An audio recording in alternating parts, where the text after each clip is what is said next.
En México, perder la tranquilidad puede pasar en un segundo. A Osvaldo le bastó un instante para cargar con un miedo por el resto de su vida. Acompáñame a conocer su historia y cómo unos desalmados intentaron arrebatarle la vida a su esposa e hijos.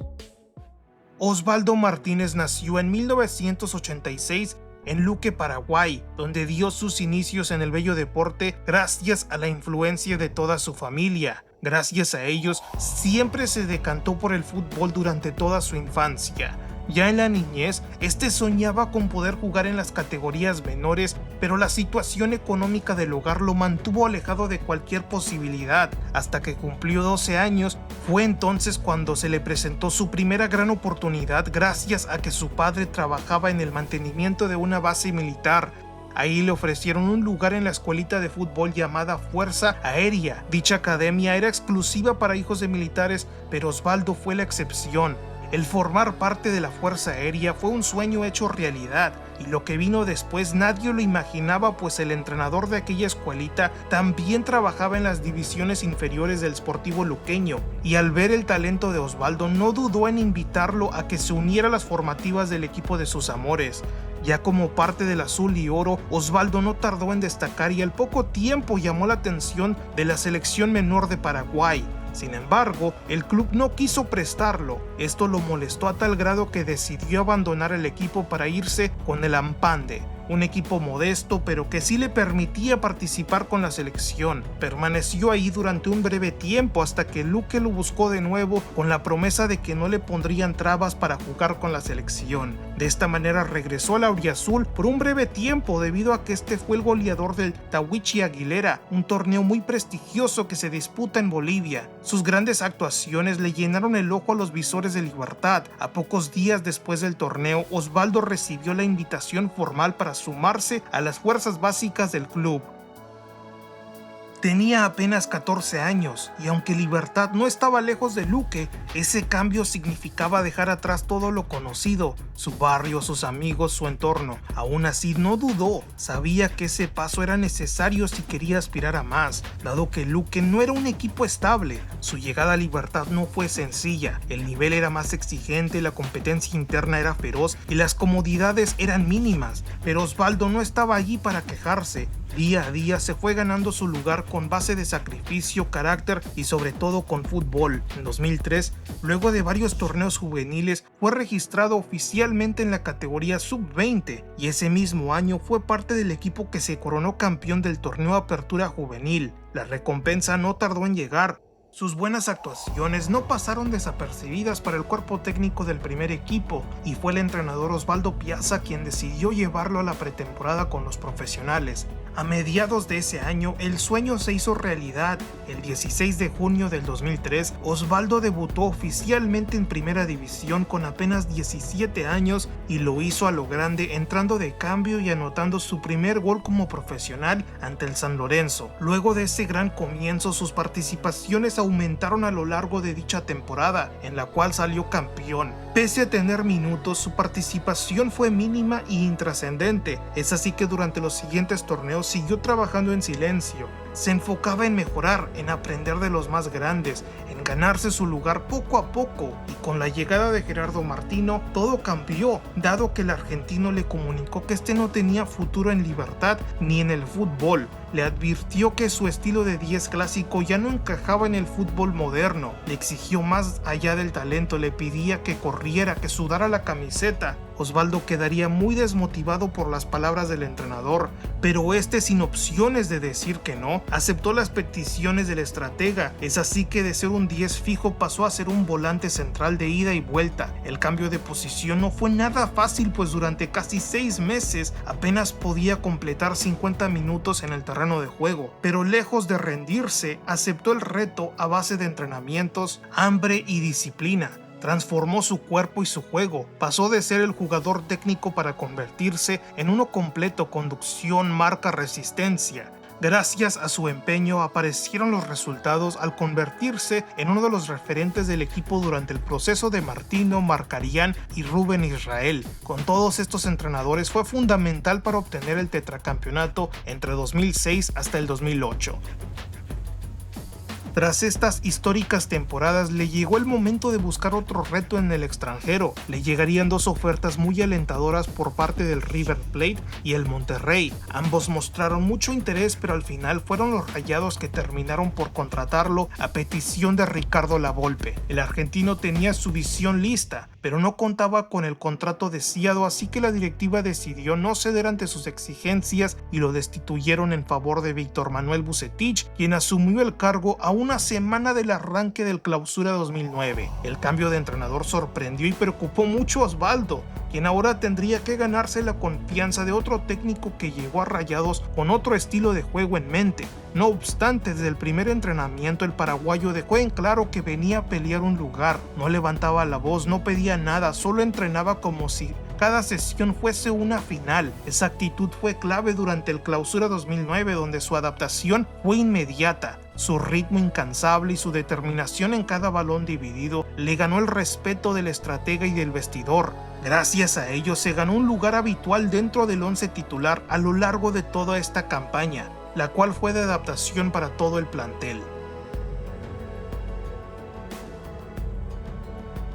El siguiente torneo iniciaría de buena manera con victorias contundentes que posicionaron a la pandilla en la parte alta de la tabla. No obstante, el equipo culminó la fase regular con altibajos, con varias derrotas que pusieron en duda su capacidad para competir por el título. Pero fue justo ahí cuando nadie apostaba por ellos que surgió la mejor versión del equipo, que disputó una liguilla histórica para la institución, pues no conocieron la derrota a lo largo de toda la fiesta grande, donde superaron al América por la mínima en cuartos de final, luego en semifinales pasaron por encima del Toluca y en la gran final ante Cruz Azul firmaron una serie inolvidable. Osvaldo fue clave en dicha final, brillando con una asistencia en la ida y otra más en la vuelta, mostrando no solo entrega y sacrificio, sino también visión y precisión para alimentar a sus compañeros en los momentos más decisivos. Su trabajo no se limitó al ataque, también fue fundamental en la recuperación y la distribución del balón, ayudando a mantener el equilibrio del equipo en cada partido.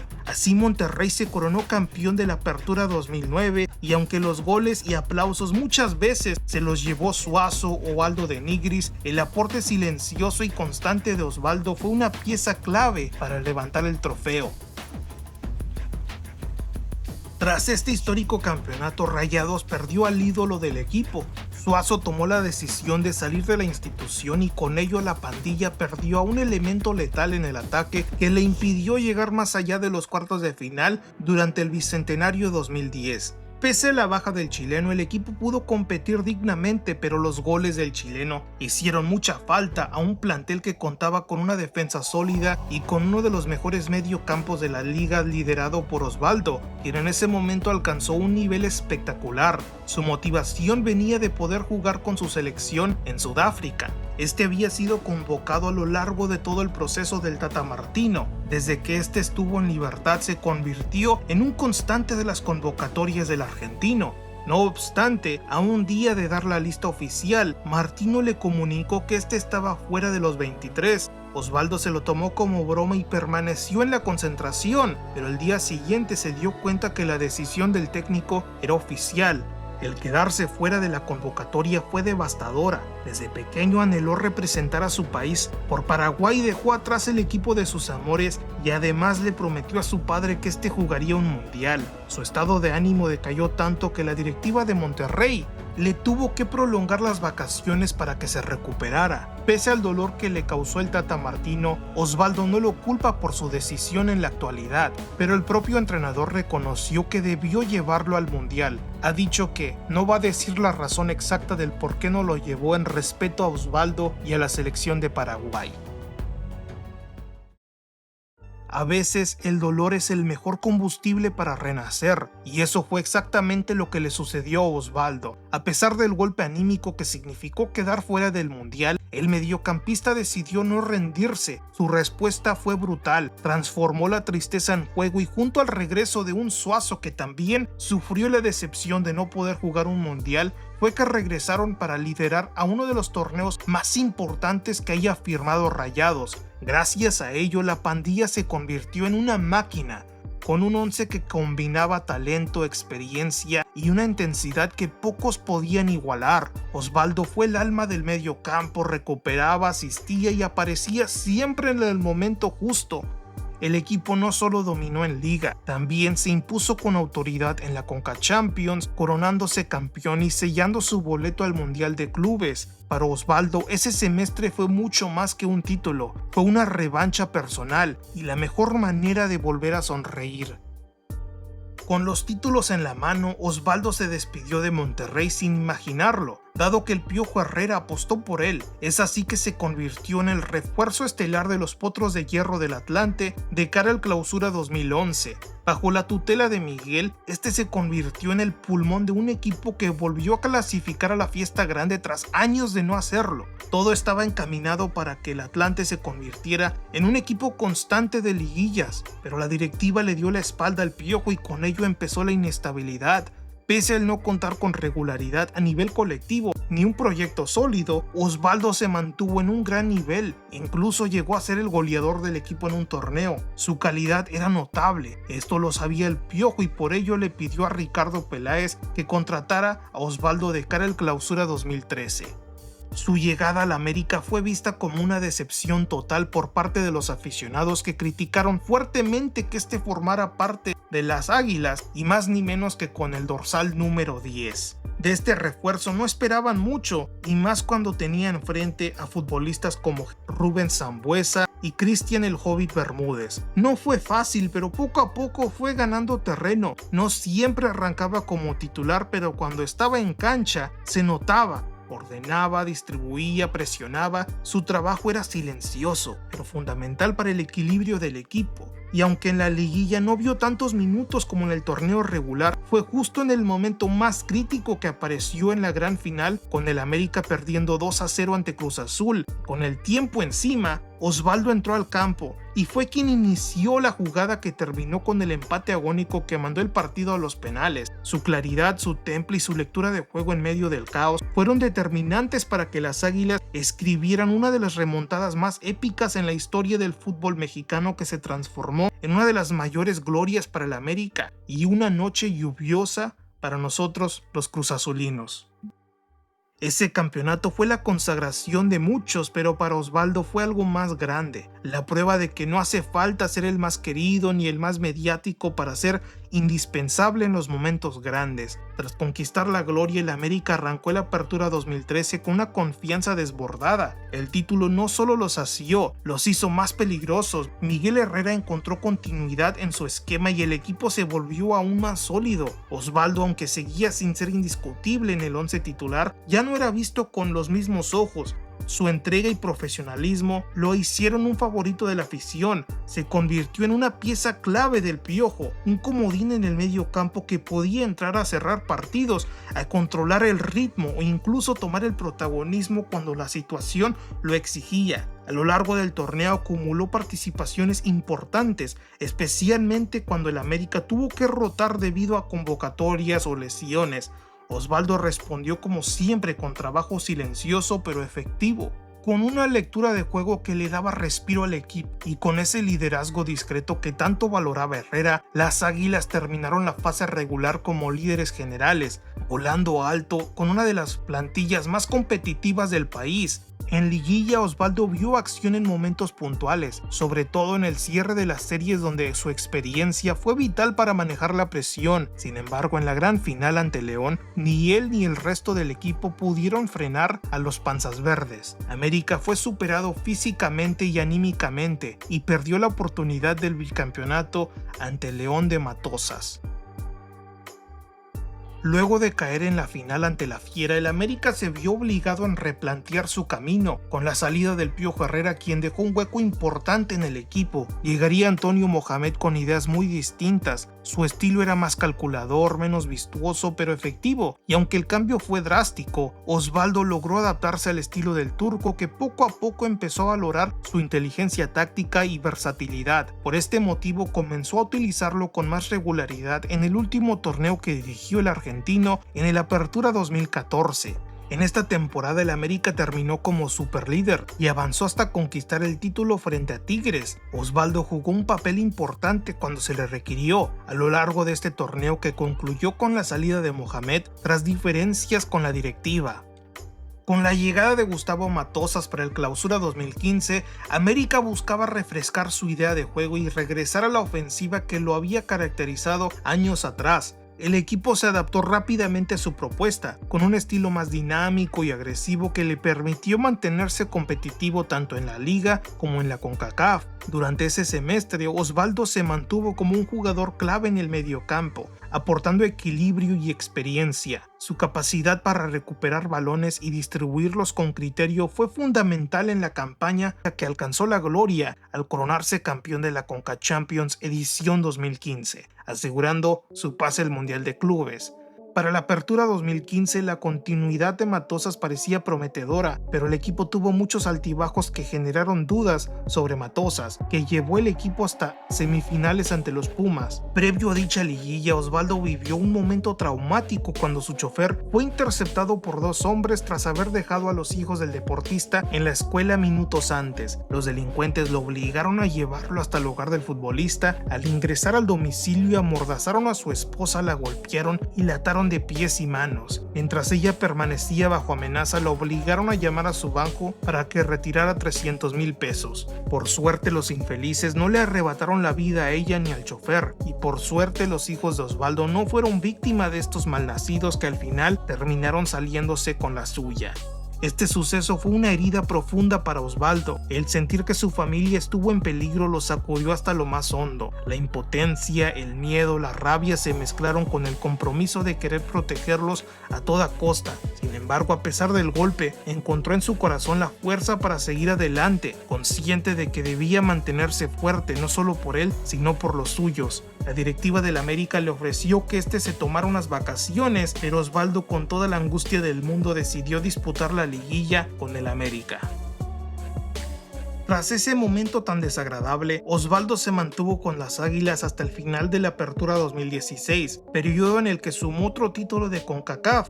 La llegada de nuevos jugadores y el cambio en el proyecto deportivo bajo la dirección técnica de Ricardo Lavolpe limitaron su participación. De hecho, fue el entrenador argentino quien terminó por sacarlo del equipo luego de una discusión. De esta manera terminó su etapa con el América.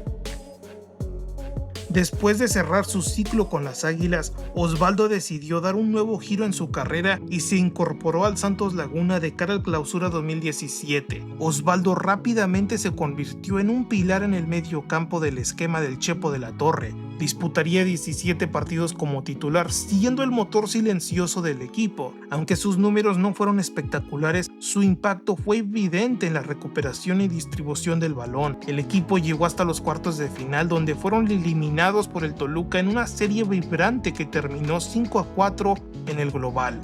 Para la Apertura 2017, Santos no pudo mantener el buen camino, dado que acumuló resultados negativos que le terminaron costando la chamba al Chepo de la Torre, quien fue destituido en favor de Robert Dante Siboldi, un viejo conocido del equipo que asumió el reto con la firme intención de recuperar la identidad guerrera del equipo. Aunque el cambio no fue inmediato, la llegada del uruguayo trajo un aire nuevo al vestidor que fue vital debido a que Siboldi logró reanimar a un plantel que venía golpeado anímicamente. Osvaldo fue pieza clave en esa transformación. Con la confianza plena del técnico, Martínez se adueñó del medio campo como el eje que conectaba la defensa con la poderosa ofensiva lagunera. Su inteligencia táctica, su lectura de juego y su capacidad para equilibrar al equipo lo convirtieron en el mejor mediocampista del Santos, quien tuvo un Clausura 2018 brillante, con un equipo armado para competir en todos los frentes. En la delantera, el tridente formado por Jonathan Rodríguez, Giannini Tavares y Julio Furch destruyó defensas jornada tras jornada, pero detrás de esa potente ofensiva estaba Osvaldo barriendo, ordenando y distribuyendo como un verdadero capitán. Durante la fase regular, Santos se mantuvo como protagonista y entró a la liguilla con ímpetu. En la fiesta grande, Osvaldo elevaría aún más su nivel, siendo vital en las series ante Tigres, América y finalmente contra el Toluca. Siempre apareció en el momento justo. Así Santos conquistó su sexto título de liga y Osvaldo, silencioso pero determinante, volvió a levantar otro trofeo en su carrera. Aquel título con Santos fue el punto más alto de su etapa en Torreón, pero también el principio del cierre. Osvaldo solo disputaría 2 torneos más con los guerreros antes de continuar su carrera con el medio hermano de los laguneros en 2019. Con los rojinegros, su liderazgo lo llevó a ser capitán en varios partidos y logró dejar varios goles en sus 2 torneos en Guadalajara. Sin embargo, los resultados colectivos no lo acompañaron y tras un año volvió a cambiar de rumbo. Su siguiente destino fue el Puebla de Juan Reynoso. Pese a ya no ser el mismo Osvaldo explosivo de años anteriores, aún dejaba destellos de talento y personalidad, pero la edad le jugó en contra porque la directiva no decidió renovarlo, así que Osvaldo tomó la decisión de regresar a su país con el Sol de América. Todo indicaba que este sería el último equipo de su carrera, pero lamentablemente este sufrió una lesión en el tobillo que lo alejó de las canchas. Con esta lesión llegó el final de su vínculo con el Sol de América. Todo parecía perdido, pero lo contactó el Querétaro para ofrecerle un contrato de 2 años. Su etapa con los Gallos fue breve debido a que sufrió una ruptura de ligamento cruzado producto de un golpe fortuito durante un entrenamiento. La lesión lo dejó fuera durante la Apertura 2021 y el Clausura 2022. Debido al no poder jugar, la directiva le ofreció un puesto para ayudar en la formación de jóvenes. La oferta fue de su agrado, pero este no estaba listo para colgar los botines. Por este motivo llegó a un acuerdo para rescindir el contrato. De esta manera anunció su salida definitiva del Querétaro mediante un mensaje conmovedor para la afición. Reconoció que no pudo aportar todo lo que él deseaba. Mientras estuvo en los Gallos le tocó vivir uno de los momentos más trágicos en nuestro fútbol, al estar presente en el partido entre Querétaro y Atlas donde se desató la violencia. Osvaldo lo vivió desde la tribuna. Sentiría impotencia al ver cómo se transformaban las gradas en un campo de batalla. Tras su salida del Querétaro, muchos pensaban que colgaría los botines, pero este no estaba listo para decir adiós, así que en 2022 regresó a su tierra para unirse al General Caballero, donde tan solo disputó 9 partidos. Aunque su paso fue discreto, su sola presencia significaba liderazgo y experiencia para un equipo modesto. Luego de su breve etapa con el Caballero le llegó la oferta del Sportivo Luqueño. Osvaldo no quería aceptar la oferta por miedo de quitarle un lugar a un joven, pero la terminaría aceptando y qué bueno que la aceptó. Así puede decir que jugó para el equipo de sus amores con el que se retiró. En la actualidad sueña con algún día poder empezar desde el nivel infantil a formar a los jóvenes. De esta manera quiere ir ascendiendo para eventualmente convertirse en director técnico. Para conseguir esto, se ha estado preparando al estudiar la carrera de gestión y marketing deportivo. Además, se ha mantenido activo pese a la trágica enfermedad que atraviesa, la cual es esclerodermia, una enfermedad autoinmune crónica que provoca el endurecimiento y engrosamiento de la piel, y en algunos casos puede afectar órganos internos como los pulmones, el corazón y el tracto digestivo. Osvaldo ha aclarado que se encuentra en un buen estado de salud y que está siguiendo el tratamiento adecuado bajo supervisión médica especializada. Esto le ha permitido seguir adelante en busca de sus nuevos sueños. Todo esto refleja su deseo de seguir ligado al balón sin importar el escenario, tal como Pablo Aguilar, otro paraguayo que dejó huella en nuestro fútbol. Si quieres conocer su increíble historia de superación, tendrás que dar clic a este video.